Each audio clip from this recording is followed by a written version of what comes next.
Part है आपके computer का प्रबंधन है। इसमें जैसे आपके पास कंप्यूटर होता है, आपने सारा डिटेल पढ़ लिया, ठीक है, ओके। अब इसके बाद जब भी आप कंप्यूटर को स्टार्ट करेंगे, ध्यान रखना, जब भी आप कंप्यूटर को स्टार्ट करते हैं तो वो कहलाती है आपकी बूटिंग। जैसे आप सीपीयू को स्टार्ट करते हैं ना, उसको क्या बोलेंगे? बूटिंग। स्टार्ट करने की प्रक्रिया क्या कहलाती है? बूटिंग। उसके बाद जब भी आपके पास बूटिंग स्टार्ट हो जाएगी, यानी ऑपरेटिंग सिस्टम चल जाएगा, उसके बाद आपके सामने डिस्प्ले आएगा। डिस्प्ले आने के बाद सबसे पहले आपके पास लॉगिन आएगा। यदि उसमें लगा है नॉर्मल लॉगिन स्टैंडर्ड वाला, रेड खुल जाएगा। एडमिनिस्ट्रेटर वाला खुला है, उसमें पासवर्ड वगैरह लगते हैं, तो वो अगर उसमें लगे हैं तो लगा सकते हैं, नहीं है तो कोई दिक्कत नहीं है। तो स्टैंडर्ड देखो, लॉगिन दो प्रकार के होते हैं, एक तो स्टैंडर्ड, दूसरा होता है एडमिनिस्ट्रेटर, ठीक है। इसके बाद दूसरा है, कोई भी आप एप्लीकेशन लेना चाहते हैं, आपके कंप्यूटर में डालना चाहते हैं, तो जो आप जैसे मोबाइल से क्या प्ले स्टोर से डाउनलोड करते हैं, तो जब भी आप कंप्यूटर में डाउनलोड करेंगे तो या तो आप सीडी के माध्यम से डालेंगे। जैसे आपने नया प्रिंटर खरीदा है, ठीक है, कोई भी एक प्रिंटर खरीद लिया तो उसकी सीडी आती है, उसका सॉफ्टवेयर डाल के, भाई ये हमारा प्रिंटर है और इसकी सीडी है, जैसे आप कंप्यूटर में डालेंगे, पहले सीडी को डाल के उसमें इंस्टॉल कर लो। उसके बाद आपके प्रिंटर की ये जो पिन लगाओ, उसके बाद ये प्रिंटर चलेगा। आप डायरेक्ट लगाओगे तो नहीं चलेगा, ठीक है। तो वो जो सॉफ्टवेयर है उसकी या तो सीडी के माध्यम से कंप्यूटर में डाला जाएगा, या फिर आप इंटरनेट पे जाओगे, वहाँ पर उसका कंप्यूटर का ड्राइवर होता है, उसका जो प्रिंटर है उसका एप्लीकेशन का, जिसको बोलते हैं ड्राइवर। क्या बोलते हैं? ड्राइवर। ये कहाँ से किया जाता है? वेबसाइट से डाउनलोड किया जा सकता है, ठीक है, या सीडी नहीं है ये तो जो वेबसाइट से डाला जाता है कंप्यूटर के अंदर या सीडी के अंदर, उसको तो बोलते हैं हम इंस्टॉल। क्या बोलते हैं? इंस्टॉल, ठीक है। कंप्यूटर के अंदर डालना, इंस्टॉल करना।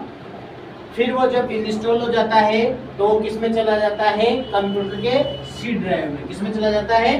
सी ड्राइव में। वो सी ड्राइव में ये चला गया, सेट हो गया। यदि आपको प्रिंटर हटाना है तो फिर आप क्या जाओगे? कंट्रोल में जाओगे, कंट्रोल पैनल पे, वहां पर प्रिंटर को सिलेक्ट करोगे और वहां से अनइंस्टॉल करोगे। अनइंस्टॉल का मतलब है कंप्यूटर से वापस हटाना। क्या है? कंप्यूटर से हटाना होता है अनइंस्टॉल। क्या होता है? अनइंस्टॉल होता है। यहाँ कंप्यूटर से हट जाता है, वो रिमूव हो जाता है। तो इंस्टॉल का मतलब आपको कंप्यूटर में वो सॉफ्टवेयर डालना है, और अनइंस्टॉल का मतलब वो वहां से हटाना है। क्लियर है? दूसरा है कंट्रोल पैनल। जितने भी आप कंप्यूटर में ऐप डालते हैं तो वो सारे के सारे एप्लीकेशन सी ड्राइव में सेट हो जाते हैं, ठीक है। सी ड्राइव में सेट होने के बाद ये कंट्रोल पैनल पे आपको शो होते हैं, आपको कौन सा रखना है कौन सा नहीं रखना, आप वहां से हटा सकते हो और वहां पे चेक कर सकते हो, ठीक है। इसके बाद हम आगे चलते हैं नेटवर्क प्रिंटर। यदि आपको प्रिंटर जोड़ना है तो पहले आपको ऐड प्रिंटर पे, ऐड नेटवर्क पे क्लिक करना पड़ेगा। वहां से आप जो भी पिन लगाएंगे तो वहाँ ऐड करके आगे नेक्स्ट करते सेट हो जाएंगे, तो आगे सबमिट हो जाएगा, लास्ट में फिनिश हो जाएगा, सक्सेसफुल आपका आ जाएगा और वहाँ से प्रिंटर आपका ऐड हो जाएगा, जुड़ जाएगा, ठीक है। फिर आप जब भी काम करेंगे तो उस प्रिंटर से आप क्या करेंगे? स्कैनिंग, प्रिंटिंग और जो भी है उसमें कर लेंगे। इसके बाद है फाइल और फोल्डर को लॉक करना। अब इसमें कंप्यूटर में जब आप काम करते हैं तो जो अच्छे कंप्यूटर होते हैं, जो क्वालिटी के आधार पे ठीक होते हैं, वहाँ पर आप जैसे मान लो डेली कोई भी फाइल या फोल्डर बनाते हैं तो उस पर लॉक लगा सकते हैं। यानी आप जो पासवर्ड लॉक लगता है ना, वो पासवर्ड लग सकता है किसमें? फाइल पे लग सकता है, फोल्डर लॉक पे लग सकता है, ठीक है। फोल्डर को भी लॉक कर सकते हैं, ताला लगा सकते हो। इसके बाद आता है सीडी और डीवीडी। सीडी और डीवीडी गोल किस प्रकार की होती है? ध्यान रखना, इसमें जो लाइनिंग होती है उसमें आपका डेटा भरा जाता है, ठीक है। वो डेटा क्या करता है कि आपको जैसे सीडी और डीवीडी, सीडी का मतलब पूरा क्या नाम होता है? कॉम्पैक्ट डिस्क, ठीक है। और ये होता है डीवीडी यानी डिजिटल वर्सेटाइल डिस्क। ये दोनों के दोनों है ना, कौन सी ऑप्टिकल डिवाइस है? कौन सी क्या है? ऑप्टिकल डिवाइस है, ध्यान रखना।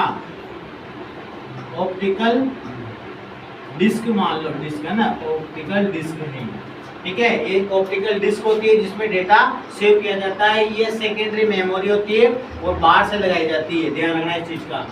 जब हम कंप्यूटर से डाटा सीडी में डालते हैं, देखो ये आपका सीपीयू कंप्यूटर है,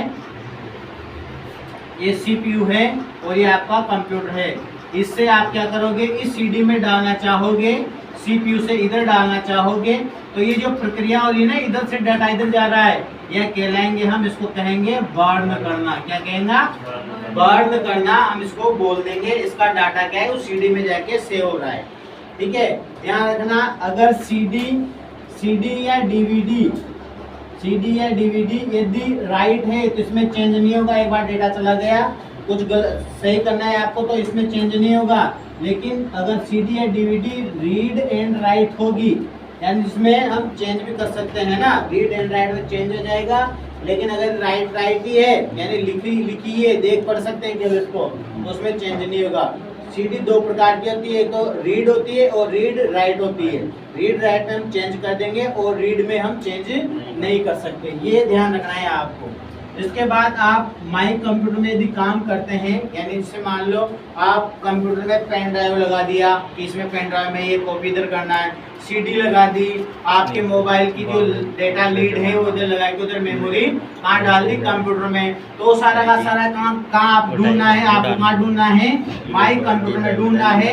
यहाँ पर C तो कंप्यूटर का डेटा रहेगा, जिसमें कंप्यूटर को फॉर्मेट करते हैं तो C करते हैं, ध्यान रखना। और D और EF क्या होता है, D E F जो भी है आपके जो फोल्डर बने हैं मेमोरी के, वो आप अपने डेटा डाल सकते हैं। देखो मैं इसमें स्पष्ट बता दूं आपको, कंप्यूटर का जो सामने का जो डेटा होता है ना, सामने वाला आइकन वगैरह, फोल्डर फाइल जो भी सामने देखते हैं, वो सारा का सारा किसमें होता है, C में। जैसे मान के चलो कि आपके पास 500 GB की पूरी कैपेसिटी है, ठीक है। आपने क्या किया है कि 200 की तो क्या कर दी, C बना दी, जिसमें आपके सारे सॉफ्टवेयर आ जाएंगे। इसके बाद आपने 2 फोल्डर और बना दिए, कौन कौन से बना दिए, 150 और 150 के बना दिए। इसमें क्या हुआ, ये यहाँ तो बना दिया D का और यहाँ बना दिया आपने E का, ठीक है, ये बना दिया आपने। तो आपके जो भी डेटा डालेंगे, इंस्टॉल जो भी करेंगे, वो सब किस में जाएगा, C में जाएगा, ठीक है। लेकिन यदि कोई आप फाइल बनाते हैं तो आप उस D और E में सेव कर दे, ताकि आपका डेटा जब भी कोई भी गड़बड़ हो जाए तो वो C का ही डाटा, जब भी कंप्यूटर फॉर्मेट होता है ना, तो ध्यान रखना C होता है, D और EF नहीं होता है। आप जब इच्छा करें ना तब उसको करा सकते हो, नहीं लेकिन जैसे मान लो कोई समस्या आ जाती है आपके कंप्यूटर स्टार्ट होने में कहीं भी, तो वो C को फॉर्मेट करते हैं। तो कभी भी अपना डाटा किस में नहीं रखें, C में नहीं रखें, आप बाकी उसमें डाल सकते हो। आगे बात समझ में, ऐसे बनता है। कभी भी कंप्यूटर में जो पार्ट्स होते हैं वो A और B नहीं होता, ठीक है, ये नहीं होता, डायरेक्ट क्या होता है, C और D E F। C के बाद आप कितने भी डाल सकते हो, जरूरी नहीं है C तो बनेगा ही बनेगा, ठीक है। इसके बाद आप D में भी पूरा 300 डाल सकते हो, या इसमें भी और पार्ट्स कर सकते हो, 50-50 सेव कर सकते हो। लेकिन ध्यान है C तो बनेगा ही बनेगा, उसमें आपका कंप्यूटर का पूरा डेटा रहेगा। इसके बाद हम बात करते हैं, और जब भी आप पेन ड्राइव वगैरह ये लगाओगे ना, CD DVD, तो किसमें जाके चेक करना है, माई कंप्यूटर में जाके चेक करना है। वहीं आपको शो करेगा कि हमने कहाँ लगाया, कहाँ गया, ठीक है। CD लगाओगे तब भी वही शो करेगा, पेन ड्राइव लगाओगे और जो भी लगाओगे सब वही शो करेगा, ठीक है। इसके बाद हम आगे चलते हैं, LCD प्रोजेक्टर। LCD प्रोजेक्टर का क्या है कि पहले तो टीवी आती थी लंबी वाली, फिर आजकल दीवार पे लगने वाली आ गई, फिर आजकल क्या आने लग गया, प्रोजेक्टर आने लग गया। डायरेक्ट पर्दा लगता है ऐसे सामने वहाँ से, और आराम से सोते सोते देखते हैं, कमरे में सोते हैं ना। तो ये जो चलते हैं अभी तो हमारे बूंदी वगैरह में कम है, लेकिन इससे हमारे दिल्ली है, जयपुर, इनमें ज़्यादा चलते हैं। प्रोजेक्टर के माध्यम से रूम में लगा देते हैं सीधा ही, और वो जो प्रोजेक्टर लगता है वो टीवी की जैसे छतरी आती है ना गाँव में, तो उससे जोड़ते हैं। और इधर क्या है, इंटरनेट की जो लीड लगती है उससे चला देते हैं, और डायरेक्ट उधर चैनल चेंज हो जाते हैं। इंटरनेट से चलता है डायरेक्ट, ये चल जाती है इसकी LCD प्रोजेक्टर, ठीक है। ये LCD प्रोजेक्टर में HDMI होता है। क्या है, जो लीड लगती है ना, ये तो होता है आपके प्रोजेक्टर, ध्यान रखना, इधर से किरणें निकलती है ना, और इसके पीछे ये जो इंटरनेट की लीड लगी है, तो जो ये लाइन गई है ना, जो ये लीड लगी हुई है इंटरनेट के और इन दोनों के बीच में, ये होती HDMI होती, ठीक है, ध्यान रखना। HD में पूरा दिखाई देता है, मतलब HD में दिखाई देता है, क्वालिटी अच्छी होती है इसकी। इसके बाद है मॉनिटर और PC। ये मॉनिटर और ये आपका CPU, इन दोनों के बीच में जो लीड लगाई जाती है कनेक्ट में, ये होती है VGA केबल। कौन सी होती है, VGA cable, video graphics adapter, ठीक है। वीडियो ग्राफिक्स एडेप्टर, ये भी आगे देख लेंगे, सारी आएंगी है शॉर्टकट में। तो ये है मॉनिटर में कौन सी लीड लगती है, VGA केबल। इसमें VGA केबल की जगह ये पूछ लिया गया था कि इसमें पिन कितनी होती है, लंबे लंबे 6। तो जो होते हैं वो कितनी होती है, टोटल 15 पिन होती है। कितनी होती है, 15 पिन होती है। वो नीले कलर की पिन देना मेरे को, नीचे पड़ी हुई है नीले कलर की, आइए दे दे मेरे को।